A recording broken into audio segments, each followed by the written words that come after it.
Hello class, this is a video tutorial on the multiplication of fractions. The primary thing I'd like for you to remember when it comes to multiplying fractions is that it's the numerator times the numerator and the denominator times the denominator. We will be using this primary idea in two scenarios where we have the multiplication of two fractions and the multiplication of fractions with integers. Okay, so let's take a look at what happens when you have two fractions multiplying.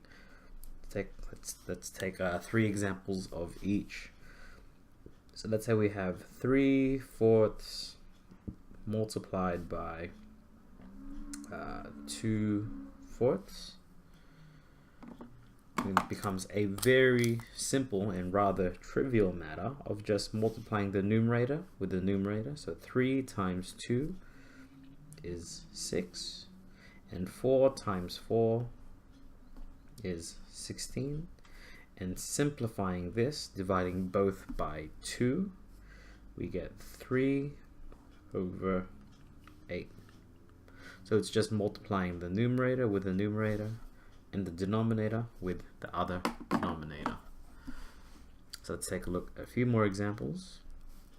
Even if they have differing denominators, so let's take for example 2/3 times 3/5. It still is a matter of just multiplying numerator with numerator. So 2 times 3 is 6. 3 times 5 is 15. Simplifying this fraction, dividing both by 3. 6 divided by 3 is 2. 15 divided by 3 is 5.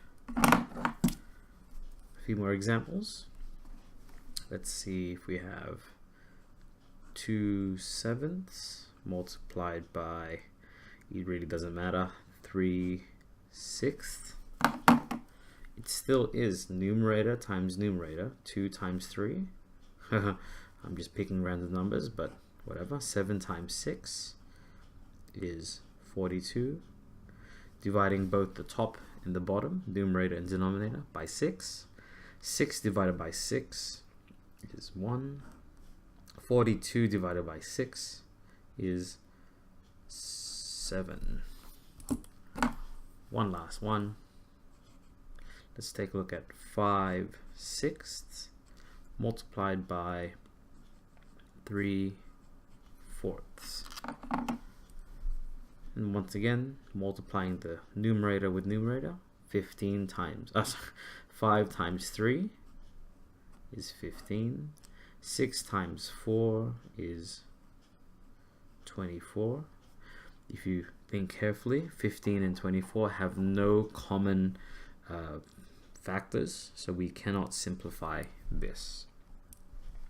So now what happens if you have mixed or different kinds of fractions? So let's take, for example, a really simple one. Let's take it 3/4 times 5/2.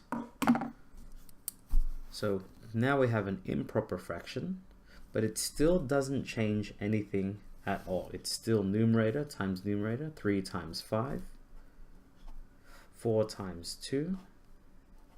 It just remains as an improper fraction, or you could convert this into a mixed numeral, but I prefer keeping it as an improper fraction.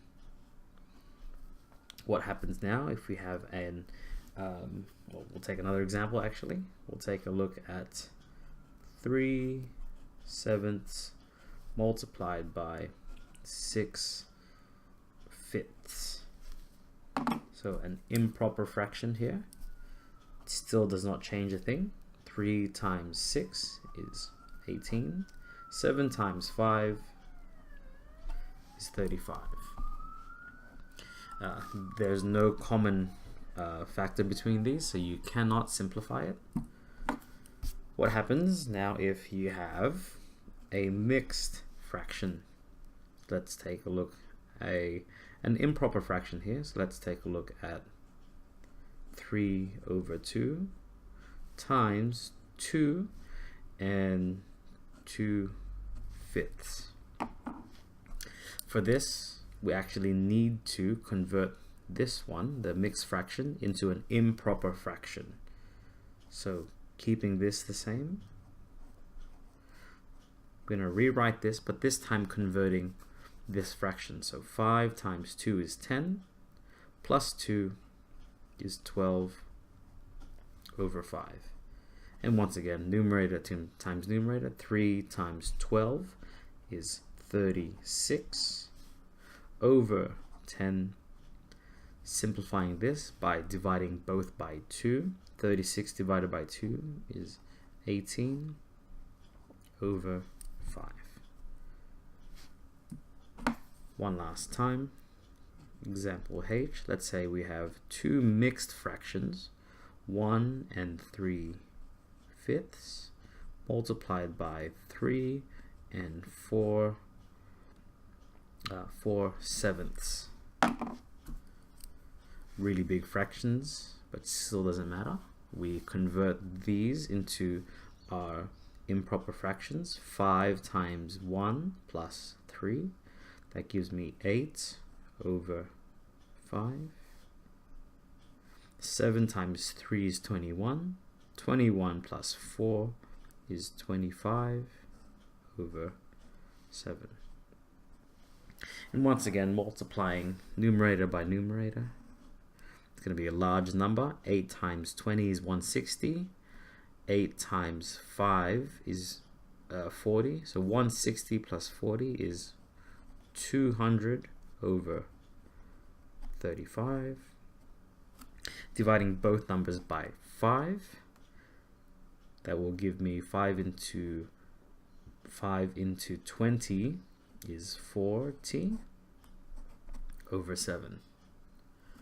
So this concludes multiplying fractions with two different fractions. Okay, and they will always follow this primary principle of numerator times numerator and the denominator multiplied by the denominator. Best of luck.